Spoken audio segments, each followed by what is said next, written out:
Welcome back to Melamic Art. My name is Mikki, and today I'm sort of tying up some ends. And I know I kind of did this already in another video, but in this one I want to review my very last set of paints that I bought myself for Christmas. I bought a bunch of different trial sets. I bought Turner's, I bought some Daniel Smith, and quite a bunch of others, and you've seen them all. And my last little set is this trial set, 6 by 5 mil. My cat's going crazy. What are you doing? Yeah, so I bought this little trial set to try them out, and I wanted to go ahead and swatch them out. I am in no need for any paint. I literally have too much paint. But so this is kind of my last little set, hurrah set that I've gotten. And my cats are going nuts. They're all spazzy right now. And I got this core set, and of course I have an accumulative set here. You've probably seen all of these since I've been loading up these videos, but the trial set has, oops, let's see, I have peeked at these before because I wanted to try one of the reds in here,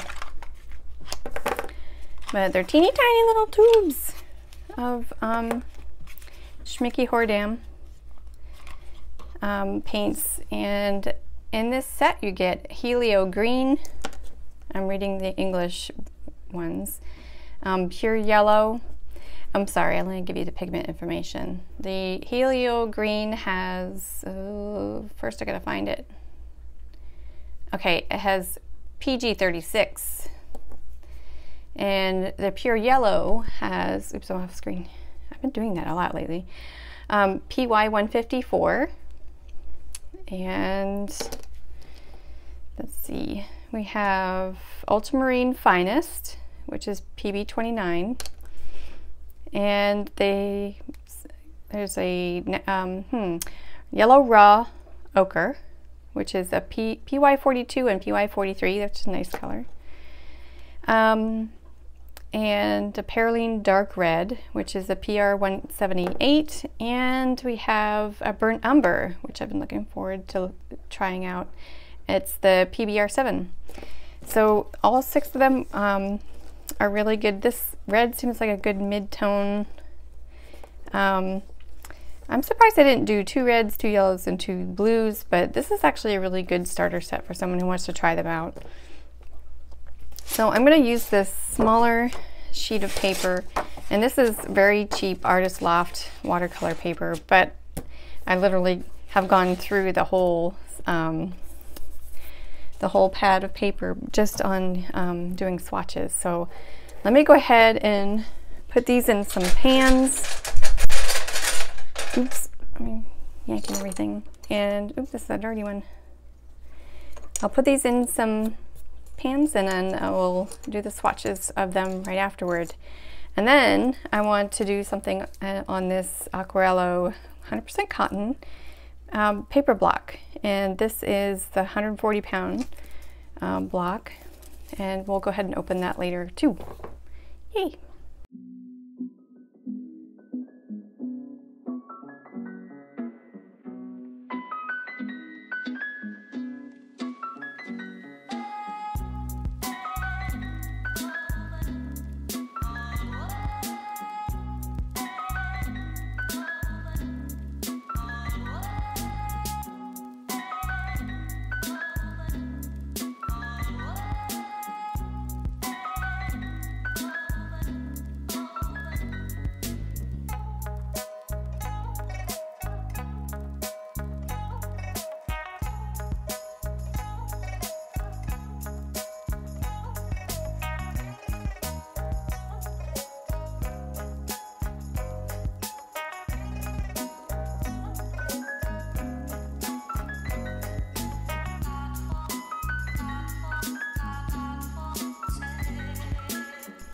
All right, now I can get back to doing the swatches. So in advance, please forgive me for my cat and for my little young tween who is giggling in the other room while he's watching his show. So if you hear either, then that's what that is. All right, so I'm gonna go ahead with the Perylene Dark Red. And I went ahead and I wrote down everything that was from the tube for information. Wow, this is a really pretty red. This is PR 178. And I haven't really checked their guide recently, but it looks like one of these is, this is square is usually for transparency, and the triangle is usually for staining. So this one is semi-staining and semi-opaque or semi-transparent, or I think it's doing pretty well as far as transparency. It looks a little granulating, which is cool because you don't really see a lot of reds that are that granulating. Oh gosh, I'm getting a lot of glare. So there it is. There it is in the shadow. So I can adjust this light. It will dry. So now we're on to Ultramarine Finest, which is another curiosity for me. These have dried maybe 5 minutes since I was making this swatch card. So they do have a little film on them. And Ultramarine's really well known for being very granulating. I just got a glob there. Whoops. Well, look at a nice mass tone there. And yes, we do have some granulation. That's a really nice blue. So I'm going to go over this once more after it's dried because the color is so nice. You can get some really great tones out of this Perylene Dark Red. Anyway, moving on. So let's see. Now we have a burnt umber, and I've been noticing I've been using a lot of darker browns. So it's really good to have another dark brown besides my core burnt umber. And this one looks like a good mid-brown. You could see this for pets and hair and such. Another granulating color. Really gorgeous. And I am going really light with that brown, but I will go over it again. Now this Helio Green, I'm really curious about. I caught it just in time. My son came out and said, "Are you recording?" And I was like, yeah. So I got to cut that out. Wow, look at that green. This kind of reminds me of, what other green? Phthalo green? Yeah, definitely phthalo greenish. I'm going to do a phthalo green comparison after this. Is it me or is that granulating too? Kind of looks like it. Okay, so now I got a little spot in that yellow. Oops. So this one takes a long time to dry. So this one is very pure yellow. And I would say that this is very semi-opaque, but as it dries, I'm sure it wouldn't be. That's a really pretty yellow. I could totally work with that. And now this raw ochre, another one that I was really curious about. I see raw ochre is a lot more light than this. I mean, I got, let's see, 1, 2. They're a lot more yellow and a lot more light than this. Anyway, here it is, this one right here.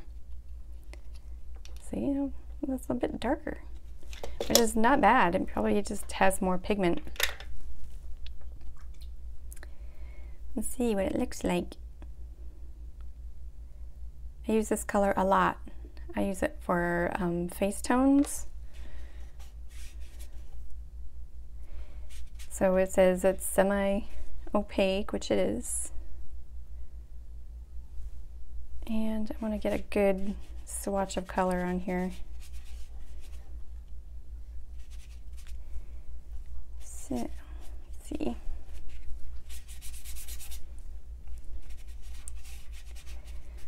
I'm swatching very big pieces of big squares. So this one's also granulating. Look at that. So staining, and the rest. Nope, staining. Didn't I say that was granulating before?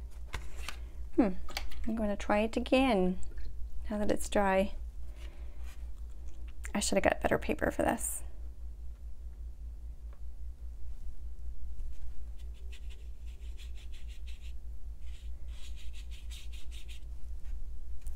Well, it goes on kind of gritty looking, but it seems to smooth out upon drying. Could be the paper too. Just noticing a little bit of shine on this Ultramarine Finest. I did put it on really thick though. I also want to do another line of this burnt umber to see if I can darken it up.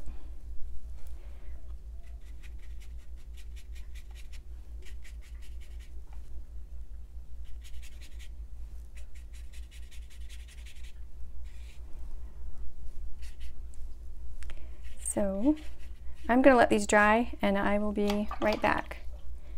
Maybe one more time with the yellow. Oops, really packed it on there.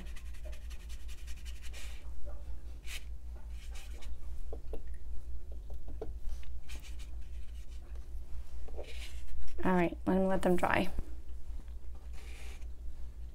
Hi, I'm back. Okay, so I noticed there's a little bit of a difference between the fresh color and the drying color, and it might be just that this paper is absorbing it too much. So I think I'm going to go ahead and try this paper now. This is the Aquarello watercolor traditional white 100% cotton, and I'm going to need this. And it's got a nice chipboard back, and my cat's meowing now.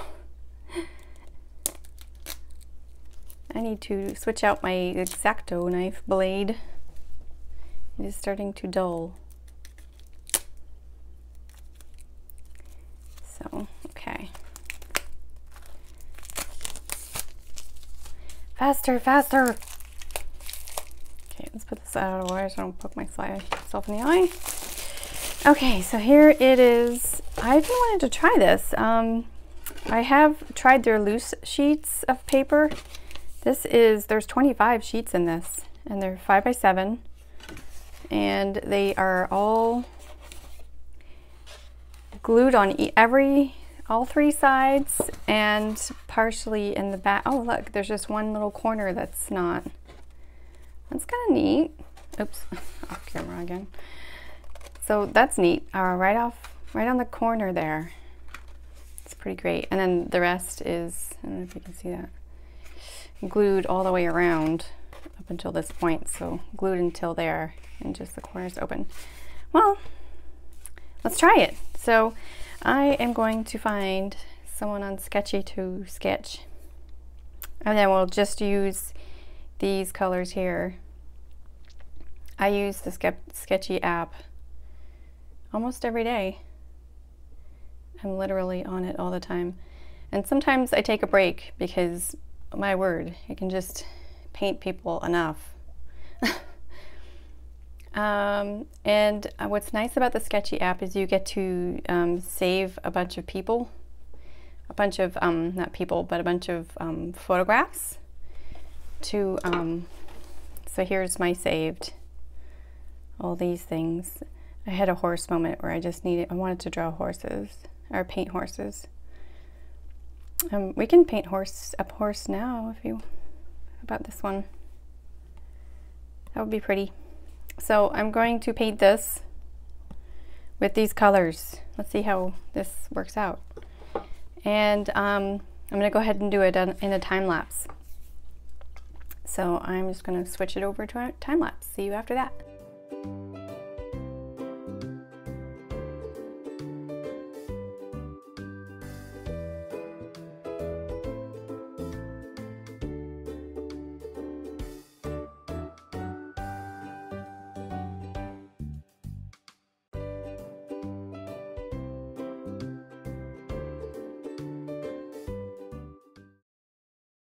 Hey there, so I'm back with my final thoughts on these things. The paper, it is a little bit lumpy and I haven't dried it yet, but it works fairly well. I'm glad that it's attached all the way around.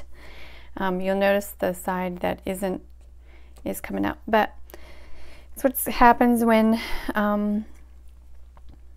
you put a lot of water on a piece of paper. And since I've filled these, they've gone up down a little bit. I mean, I have been using them. Like this red is still pretty full. But I think they're all really highly pigmented. I think that I will use them again, obviously. And Schmincke is a good brand, and the pigment is there's a big payload with this pigment, I've heard it said, and I do agree. I think they're fun to just kind of draw with as well as paint with. So they're a really good universal paint. The swatches came out, they're all fairly transparent from the ones I've tried. Even the yellow raw ochre, it is semi-transparent or semi-opaque, but it's still as transparent as the others pretty much. I mean, there's a little bit more opaqueness to it. But just this one little simple set can make something really cool. And this, I wasn't really sure about this helio green because I am not a fan of big bright green colors. But I have this other green right here that's phthalo green. I want to kind of, it's Turner. I'm not sure if it's the same, but it's pretty similar. So this is Turner phthalo green, and it's PG7, and this helio green is PG36. So this PG7 looks like it's a little bit more blue, and the helio green is a little bit more yellow green. So there you have it. Hope you liked this review of these two things. And let's see, I'm going to try to draw this paper dry. I'm going to try to dry this paper until it's completely flat, and I'll do a few photos of that at the end. Thanks for joining me, and I will see you soon.